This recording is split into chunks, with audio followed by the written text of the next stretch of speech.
How's it going, guys? I got a piece of hornstone here. This is some of the stuff I collected with my friend Mike down in Kentucky. It's a really pretty piece. So I'm gonna try to do something with this. Maybe just make a little Snyder's point or something. Figured I'd turn the camera on. Make a little something for you guys to watch tonight before you fall asleep. Something to help you fall asleep, maybe.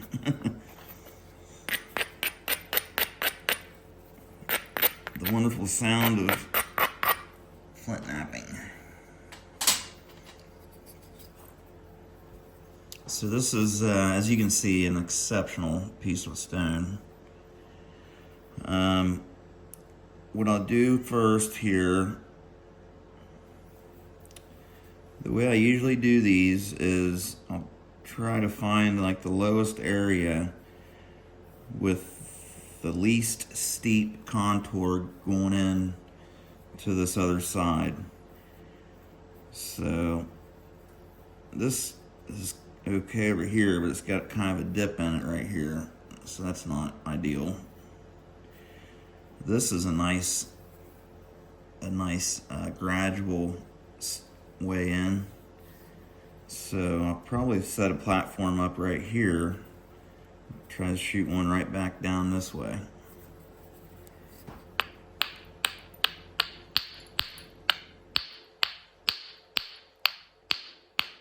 Come on. Get rid of a little bit of that cortex.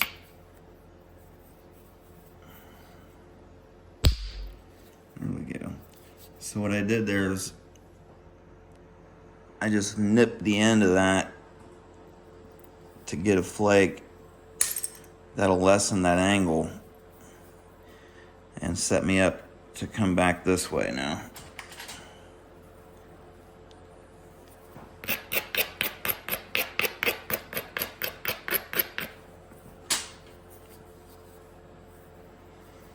I'm gonna have to take this down, this area right in here. So I'm gonna go ahead and do that before I go any further. That'll make it a little easier on me to get back on this side.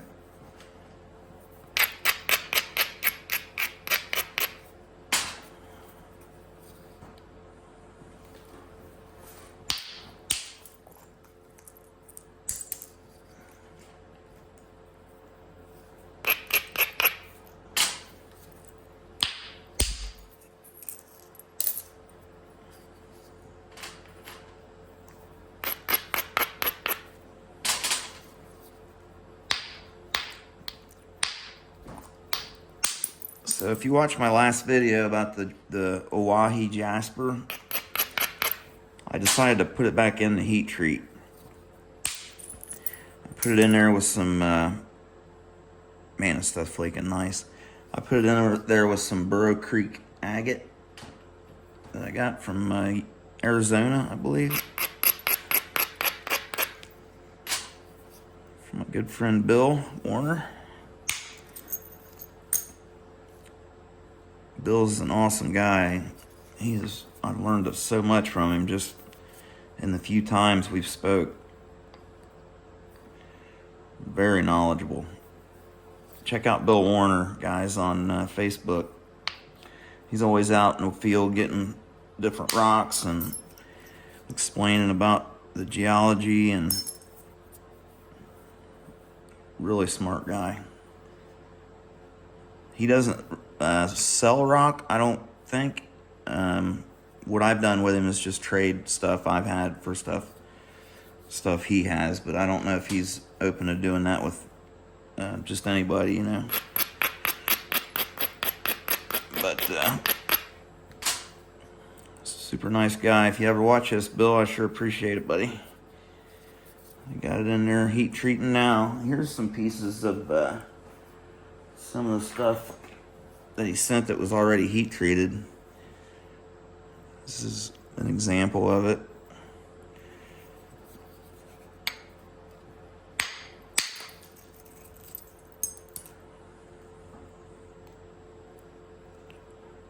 if you guys can see that. It's hard to see the gloss on these white materials for some reason in this camera with this light. Like, it's super duper glossy.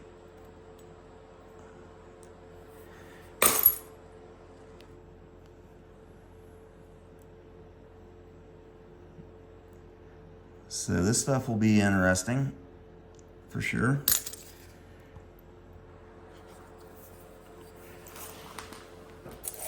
It's going to be challenging because it has a lot of surface cracks and stuff. That'll be a really challenging piece there. It's got a big hole going down in it. But it's some, as you guys can see, it's pretty killer stuff. It might be considered a porcelainite, this stuff here. But I don't think so. I think that's the Burro Creek agate stuff. Back to the hornstone, sorry. I got sidetracked.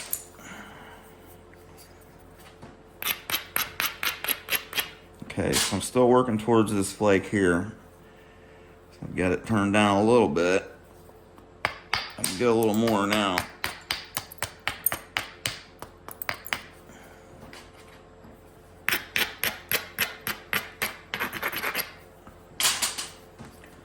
So I got that thing rolled off there. Give me a nice platform there. Even got a little divot to put my finger in. It might be a bad idea if that flake comes off and terminates right there. Bad news bears.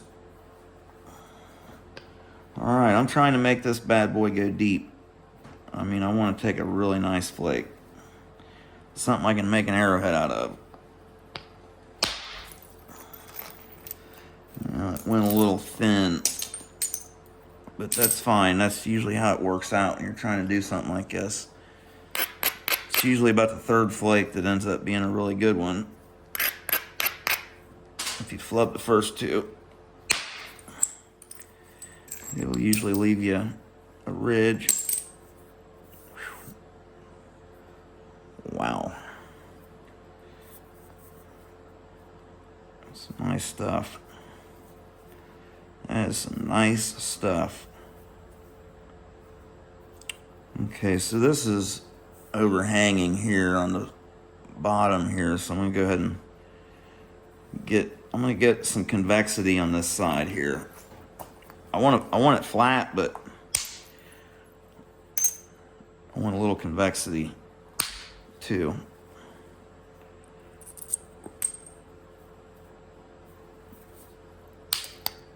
I don't want it too flat, and I definitely don't want any concavities. Just taking the shortest possible flakes. I'm just barely catching the edge.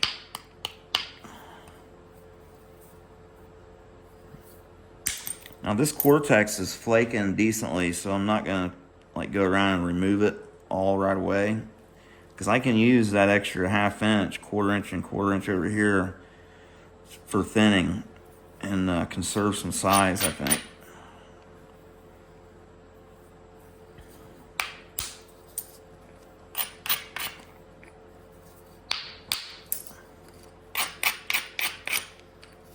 So that flake gave me the angle I need to come back this way.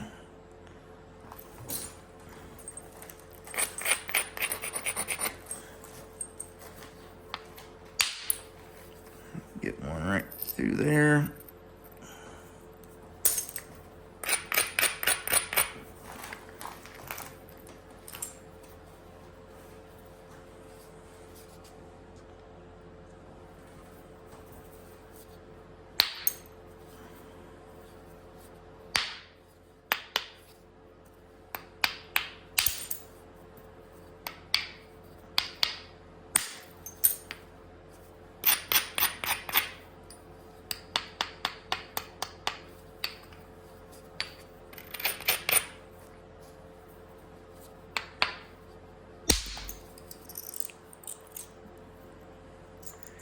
kind of hit straight in on that thing and force that flake through there.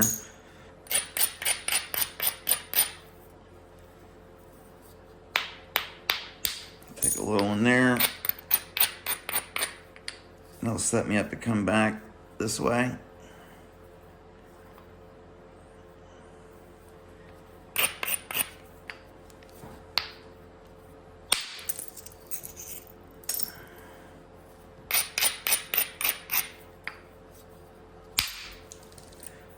Really using a lot of inward there. You can see how I forced that flake and it had some undulations in there.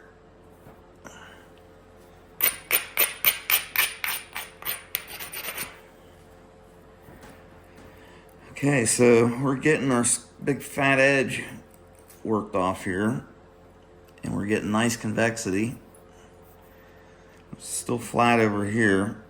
Still need to get rid of this little lip, but I'll work my way around to it. The cortex is a little soft.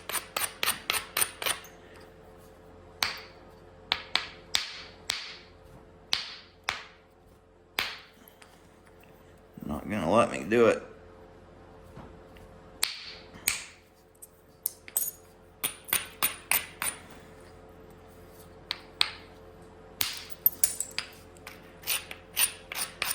Okay, since I'm having so much trouble over here, I'm gonna flip it over and start back around this side.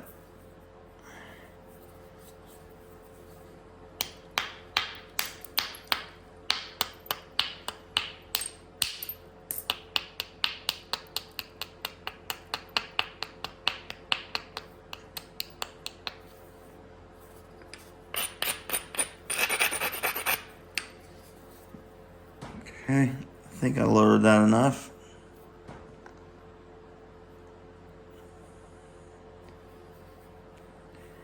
That's what you're looking for, is you want your edge to roll in the direction that you're trying to take the flake.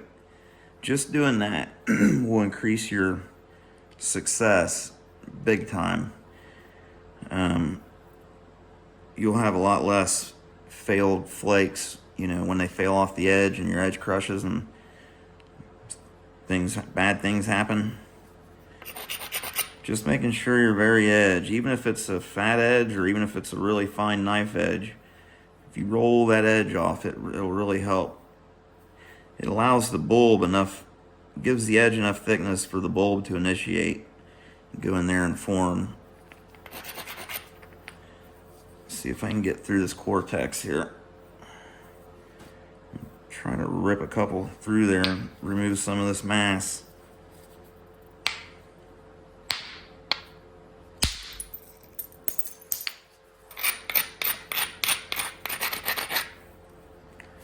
Okay.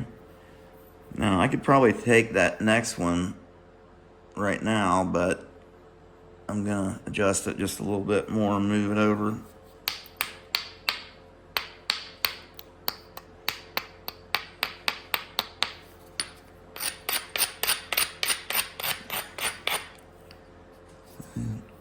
Not much, just a little bit.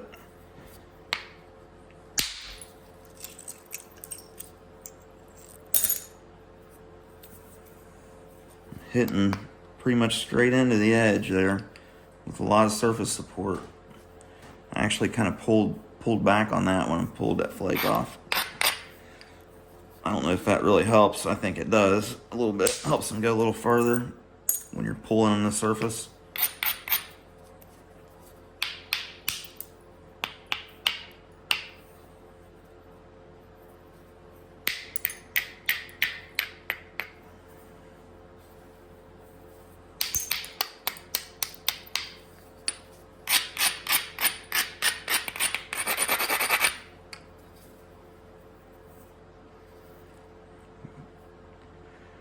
Okay, I could try to wing one in there, but it's a long distance, and I could just make it better, so much better, so easy.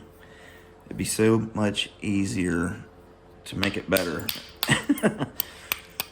What he said. So I'm just going to turn this edge up here a little more.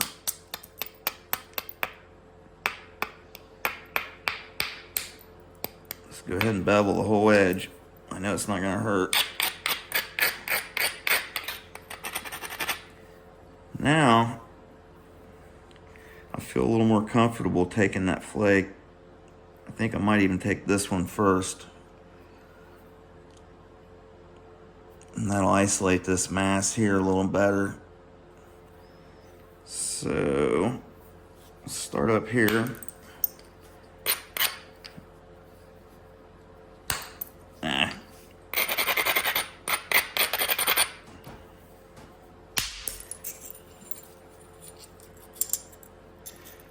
Took a little more than I expected, but that's okay.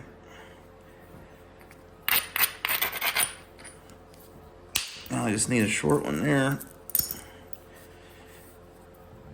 Nice. It's really planing that thing down. So, go ahead and take one there.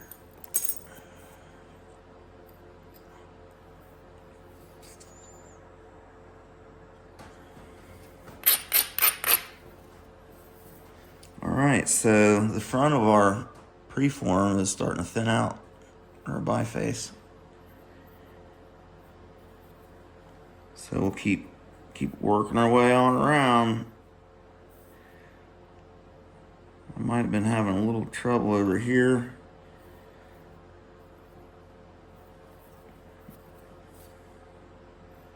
So I'll just keep coming at it from this side. Let's look at our balance. The point's going to be right in the center there.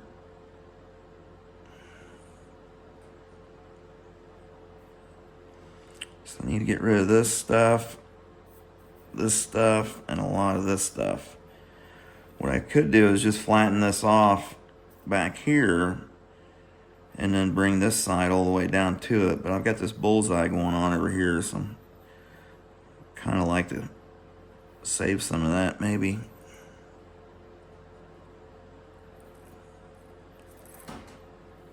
We'll see.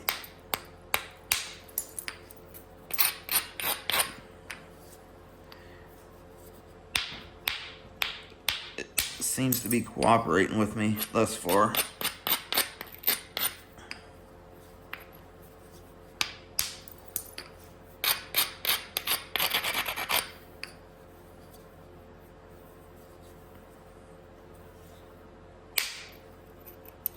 Okay, so I just hit that corner and took some of that mass. I'm going to catch it right here again and try to knock this bump off here. There it went. I hit that just a little too far forward on that first one. And there was a little ridge right there. I hit it right on that ridge and it didn't let go. So I hit it a little bit further back and it released.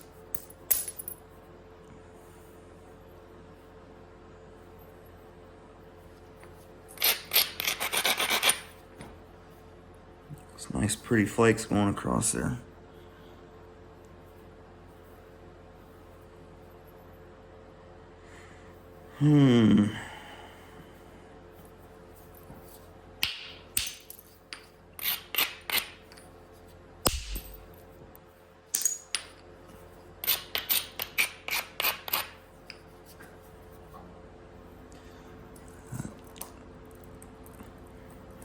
Kind of flattening off now a little bit.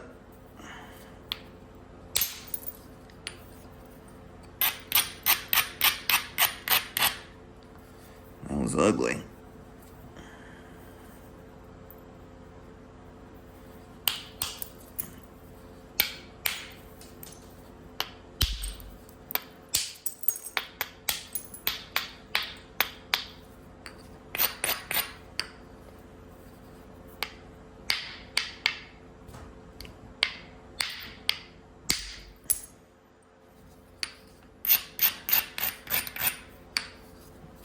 I was trying to get a short steep flake there, and it worked.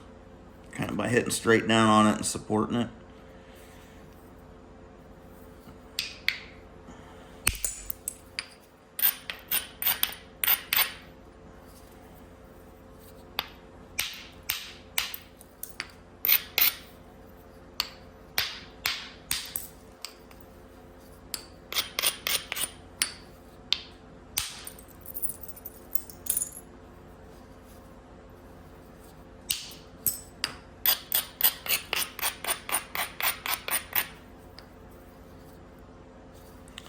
It's a little steep. I'm gonna have a hard time hitting that with any success. Although I might be able to catch it. Nah. So I need to lessen that steepness. So I just come in here and take me a couple little flakes on an angle back into that area, and that'll lessen that steepness.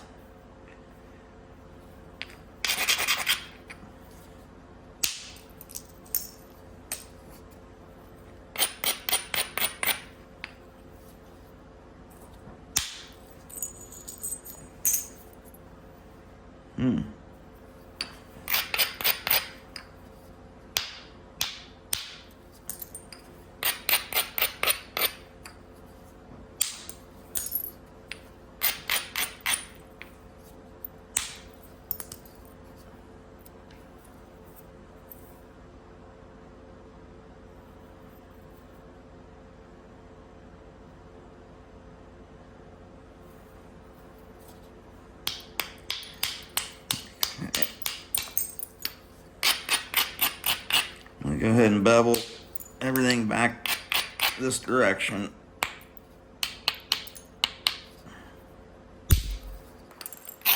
Not everything, just on this side. And I'll bevel this side too.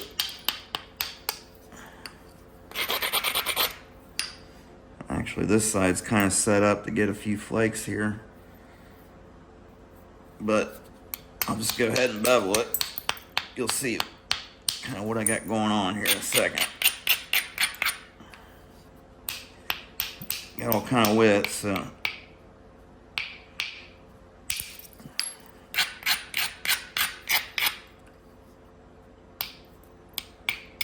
just beveling this edge up. So I beveled this one this direction, and this one this direction. Okay. So they got left-hand bevels on them. So now what I'm going to do is flip it in for in, grind this edge,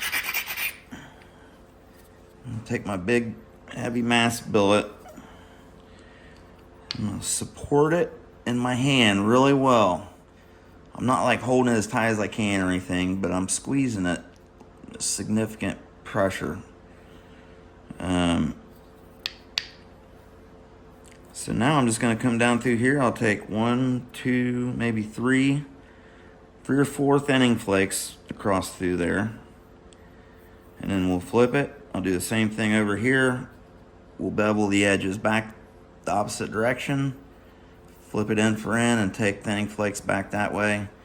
And by that time it should be a nice uniform biface. I need to straighten my base up here a little bit and get it centered up. If we're doing the Snyders.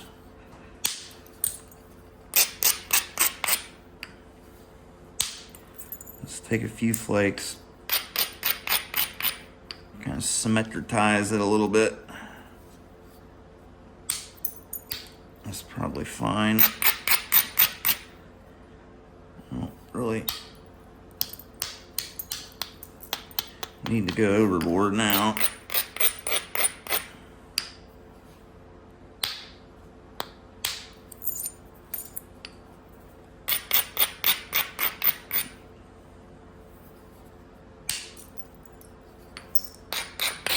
Man, this stuff is so soft. All right, so let's do it. Let's do this.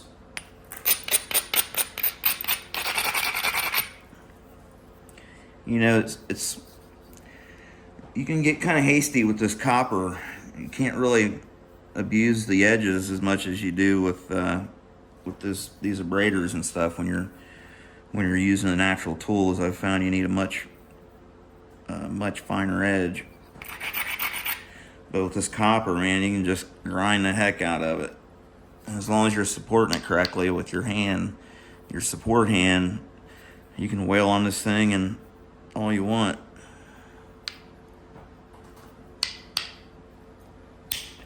there's a lot more little subtle things with the natural tools I'm seeing.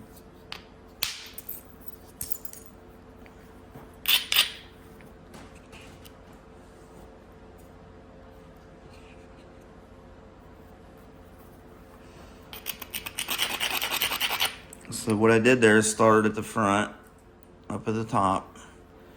I got one. That left me a ridge here, isolated some mass for me.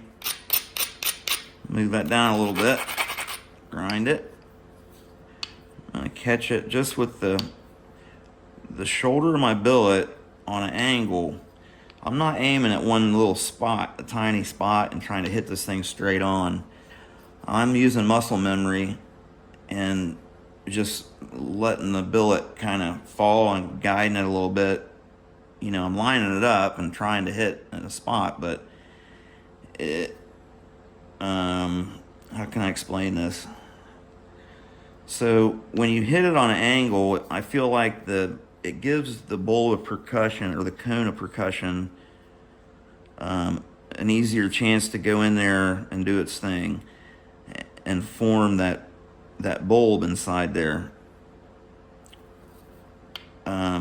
When you're aiming straight at it, like straight on, and trying to hit and do work like that, it seems like it's harder to get it to go right for whatever reason. It just seems to work better when you use the edge of your billet here and just hit it on an angle. And as long as you got your angle right with your support hand and you're holding it, when you catch that thing with a glancing blow, when it happens, the flake will pop off there and you'll be like, oh my gosh, okay, so that's what that is. And then you'll just know. I mean, I'm telling you guys, when you get your edge ground right and you just start, you know, it took me several weeks to get my accuracy built up enough to not be messing everything up. The main thing is you don't want to hit too far in. So, but even if you do and you're supporting the piece right, you still don't have to worry about it breaking unless it's really thin.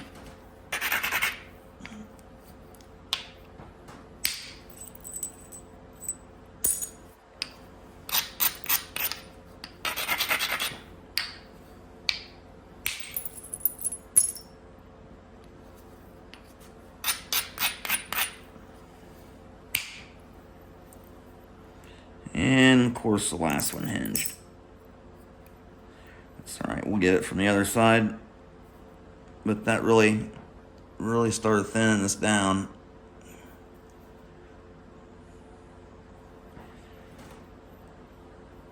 So now, I'll give her a little grind. I'm gonna go ahead and bevel it back this direction.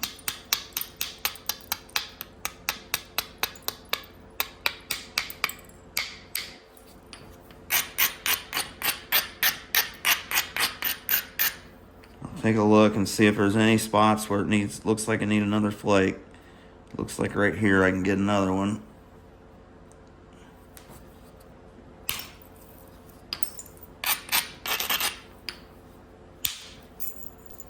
There we go. It's better. Okay, now let's flip it over and rinse and repeat.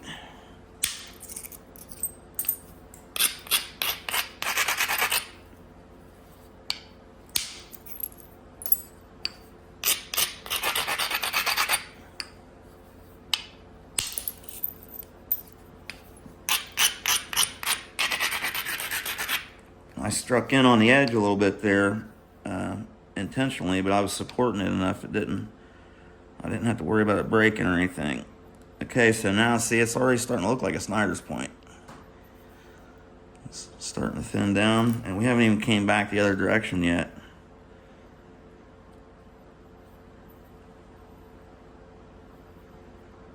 Okay, so I just finished this side, right? We did this one, and I beveled it back. I flipped it, did this one, I'm gonna bevel it back.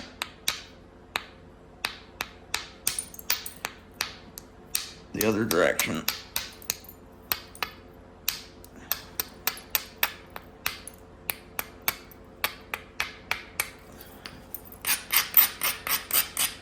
Just raking across it like this. That's really helping turn that very edge of that edge. The very edge of the edge. I'll get a little lateral grind. Take a look at it. We got some bumps, but there's some spaces in here between them where I think I can get flakes. But I'll go ahead and fix it, because why not, you know?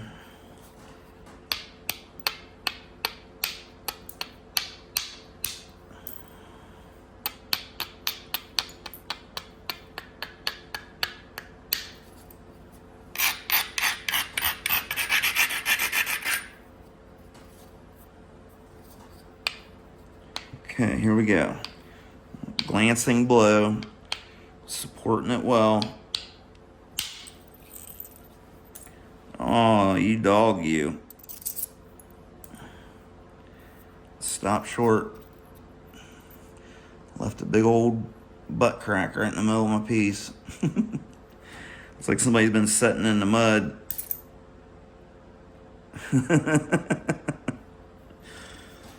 That's funny. That's pretty funny, Noodle.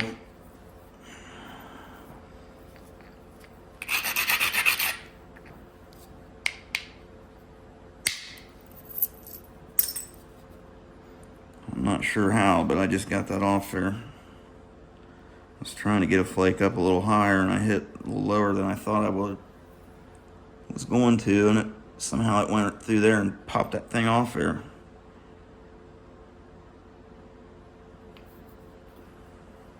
Sure did.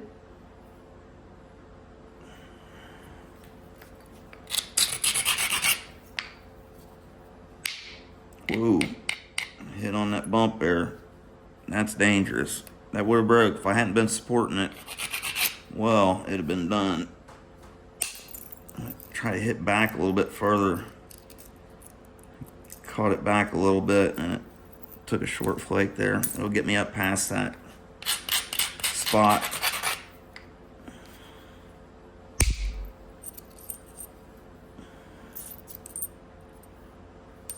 Spacing my flakes out now. I'm leaving areas to come back.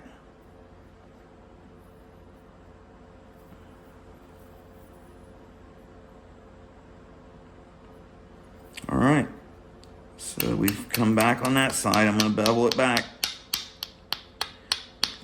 This will helps keep me in track. Helps me keep track of where I am in the process, and it usually helps me get a more symmetrical, balanced preform when I do it like this.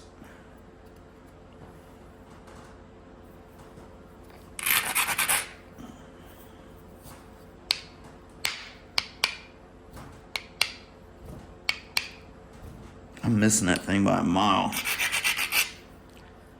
I think it's not right, and my subconscious is telling me don't hit it. You know it's not right.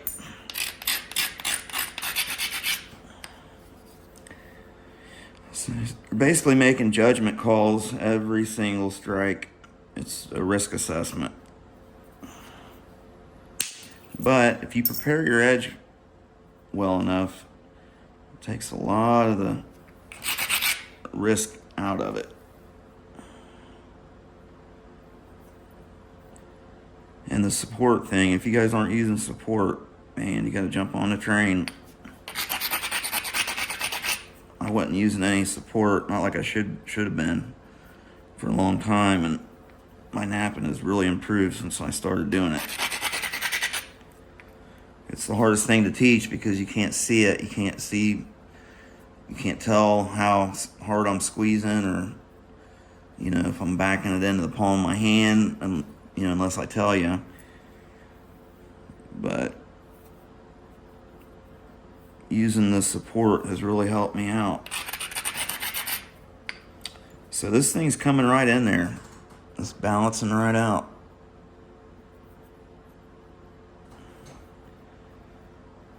Probably get one right through here. A little one. Finish beveling this side back.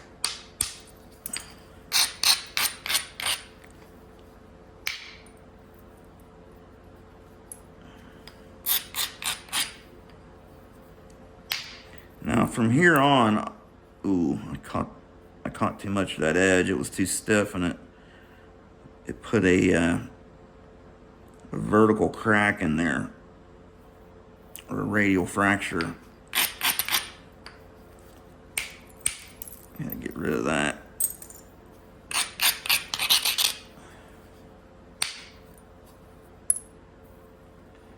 Yeah. Man, that's some pretty material. Whew.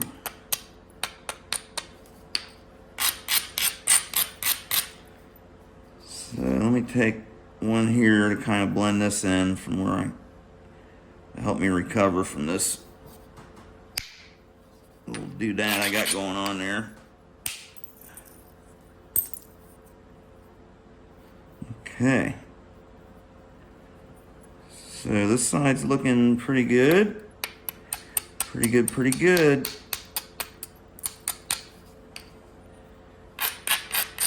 Flip it over to this side.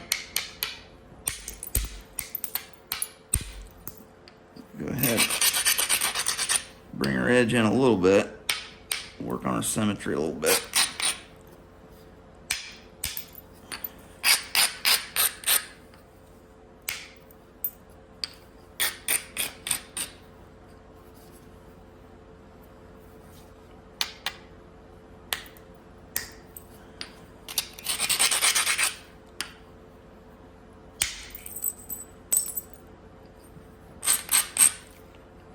Kind of really push that one through there and thin that out there.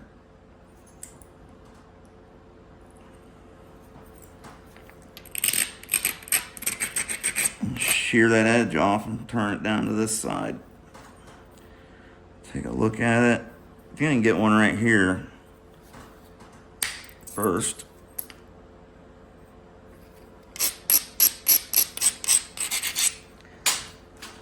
Switch down to a little less abrasive, a less aggressive abrader.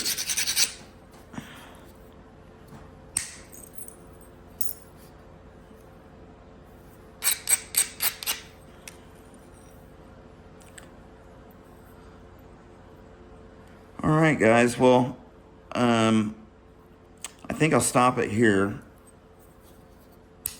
I'll probably finish this one up tomorrow. It's a pretty piece of hornstone, man. I'll tell you what, I knew it was gonna be. I don't think I caught any of the bullseye. It's almost, oh no, it's in there. I hope you guys can see okay. The lighting's not great, but so I'm not sure what I'll title this one. It's kind of the same thing I talked about a couple videos ago. But when you bevel and flip, or bevel, thin, flip, bevel, thin, flip, you know, it really works out good for me most of the time. Let's see if I can find my... Yeah, here we go.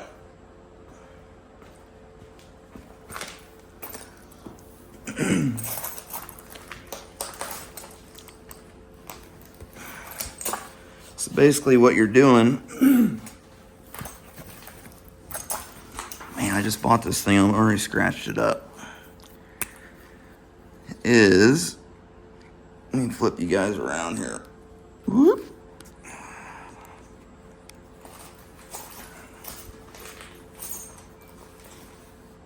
So here's your rock. So what you do is you put a bevel on here.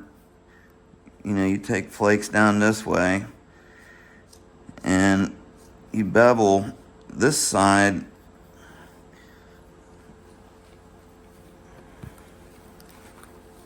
Let me try this again.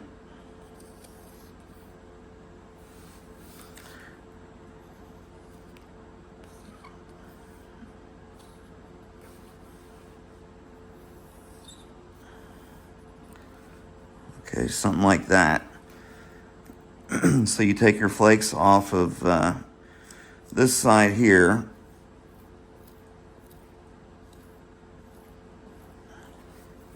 And then what you do is bevel it back down this way, or you can just, what I usually do is just keep taking flakes off. I'll just keep working off those two bevels until I get it down to where it's, well, I'll take it as far as I can, you know, if your flakes are going all the way across, which, you know, you might be having trouble doing that if you're just starting out, but if you use the right bopper and the right support and stuff, you can get flakes to go all the way across and thin the piece, and then take one here and there, turn your edge when you need to get at something on the other side. But then once you go as far as you can, then you turn your bevel back the other way and come back at it from that direction. Back this, you know, and then you can adjust the edges as needed then. But usually that first, you know, you go through the whole cycle where you bevel it, you thin it, you flip it, you bevel it, you thin it, and then you bevel it back up the other direction, and you do that another time, usually 2 rounds of that, and it's pretty, you know, you guys could see it was pretty uniform and regular. So that thing looks like a sick clamshell or something. I don't know what I got going on, but hopefully that makes sense, and hopefully it helps. Yeah. So thanks for watching, y'all, and hope you guys have a good night. Catch you on the next one.